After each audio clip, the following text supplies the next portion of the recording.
Dear world, tonight I think I want to talk about mental escapes. And I've got three basic mental escapes, being video games, music, and wrestling. And like video games, I was introduced at a real young age. I'm talking Sega Genesis, Sonic the Hedgehog 2. That was my bread and butter. Oh man. And Zombies Ate My Neighbors. That is one of my favorite games to this day, is Zombies Ate My Neighbors on Sega Genesis. It's also on Super Nintendo, but I played it on Sega Genesis. And video games is pretty much like, it's just an escape from reality. I get to live vicariously through whatever character I'm playing on screen. And with music, I was raised like 90s country. You know, being from Little Rock, Arkansas, you know, is a country mecca at that time. And so I was raised a lot on like Garth Brooks and Tim McGraw. Those are my mother's favorite artists. And I still like me some Garth Brooks, I'm not gonna lie. But like around 9, 10, 11 years old, I started listening to Top 40. And I would leave my radio station on like one of the local Top 40 channels to go to sleep to. And I'm talking back with Will Smith was hitting it with like when Wild Wild West first came out in Miami and stuff like that. Yeah, I had the Backstreet Boys Millennium album, I'm not going to lie. But when that radio station left, like another radio station came in on the same channel and it was more modern rock, and I just didn't change the channel. And so I started going to sleep to that, and then I got into a group of friends, and I got introduced to, I got psoriasis, and it gets around the edges of my nose, dry skin, it bothers me. But I got introduced to Korn, and Korn was my favorite band all through my teenage years, and even right now, Korn's in my top 5 favorite bands. Being Meatloaf takes number 1. It's never a bad time for Meatloaf. Meatloaf is the shit. I like storytelling, man, and it's just good storytelling when you listen to Meatloaf. But, and I always wrote poetry in high school, so I had a friend who was, doing some hip hop and rap, and I went to school with a few guys who ventured off to do that kind of thing. And he always asked me, you know, you ever thought about writing to music? And I thought, you know, that's something I couldn't do. But once I sat down and started writing poetry to a beat, it was a lot easier for me than I thought it was going to be. Like, I can't freestyle. I'm not a guy that can sit here and freestyle to you.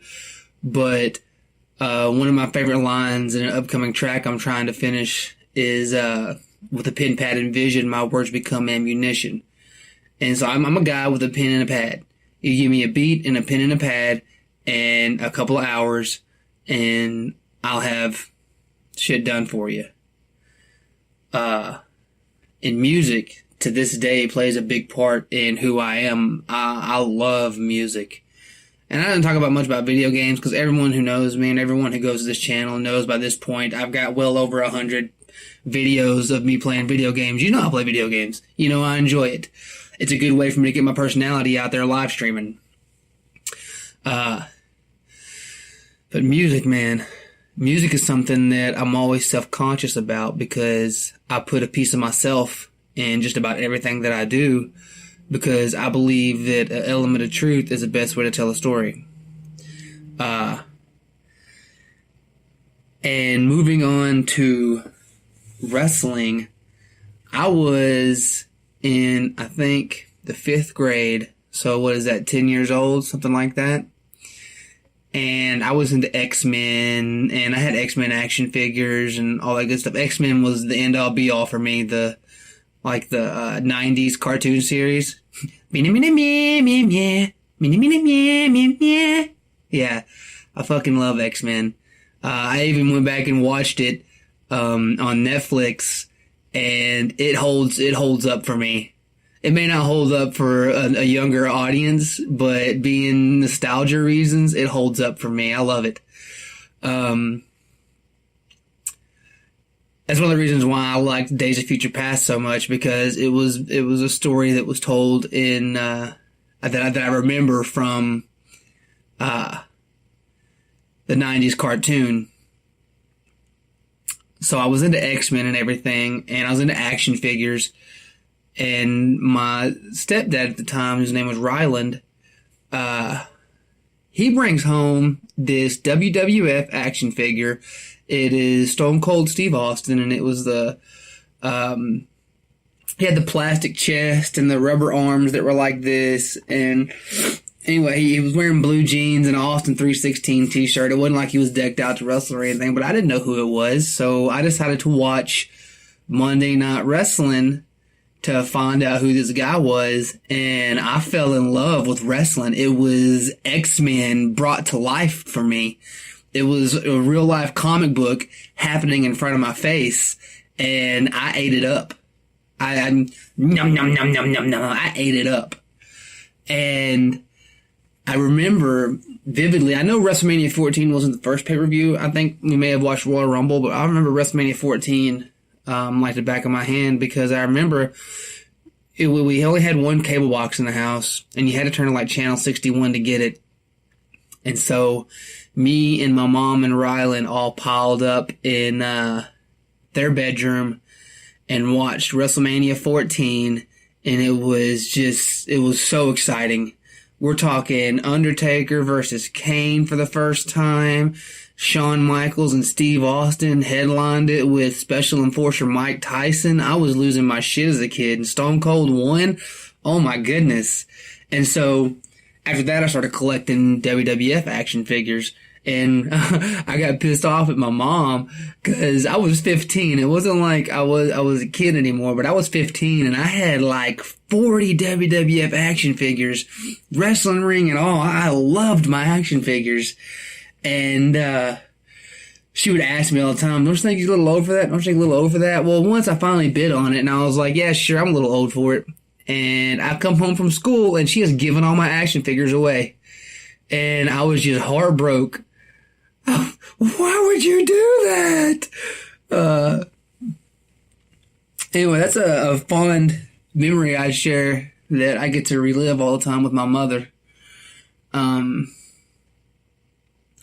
And when I was in elementary school, in grade school, my mother worked at the elementary school as a substitute teacher, and she was a lunch monitor, which they weren't really lunch lady. Like the lunch ladies were giving out food and stuff. This is what, like, the teachers would take their lunch too, and my mother would be the one who watched the kids and take us to recess until the teachers would come out, and then they can go back in for the next set of kids.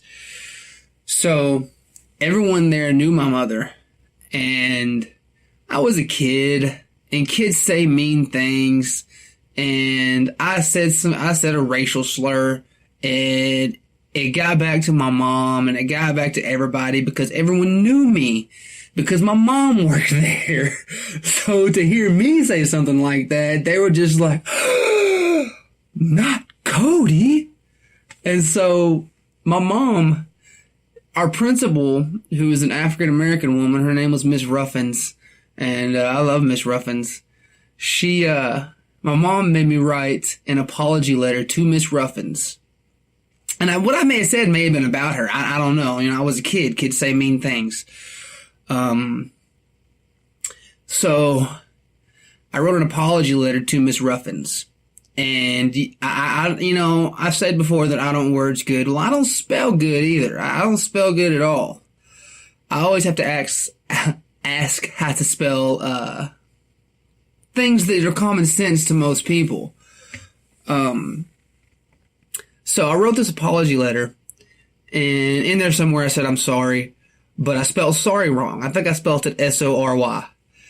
And so my mom proofreads the letter, and I'm in my room, and I think I'm playing, I may be playing Nintendo 64. I'm playing something.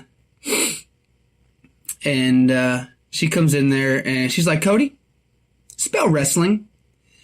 And I was like, W-R-E-S-T-L-I-N-G. And she's like, you can't spell sorry. but you can spell wrestling, you're grounded. And so I was like, fuck me, right? It's just, what was funny is like, in the 6th grade, they have you fill out this, questionnaire of like, what do you want to be when you grow up? And, everyone puts the things that they most want to be, firemen, policemen. Some people wanted to be a Marine, it was just, celebrity, a movie star. Me, I didn't put I wanted to be a wrestler. I wanted to be WWF champion. That's what I put, WWF champion. And it just always go back to that, seeing as how my life path led me to wrestling. And I got to meet a lot of good people working in wrestling. And the more I talk about wrestling, the more that little itch starts to come along. And there may be a physical in my future, and I may be making an appearance back in a ring, which will be updated to this channel right here. But just funny things, man. Funny things, how certain things in your life that you gravitate towards can shape you, and you don't even know it. You don't even realize it. I hope you liked this video. This is a little bit different than what I have been doing, so I hope you liked this video. Don't forget to like and subscribe. Don't forget to follow me on the Twitters. Got to get that Twitter game going. At Kotah, that is COTAH, at Kotah_the_great. And don't forget to like my page on the Facebooks. You can find me there too, at Kotah the Great. Then again, or here we go again, internet, another little piece of myself for you.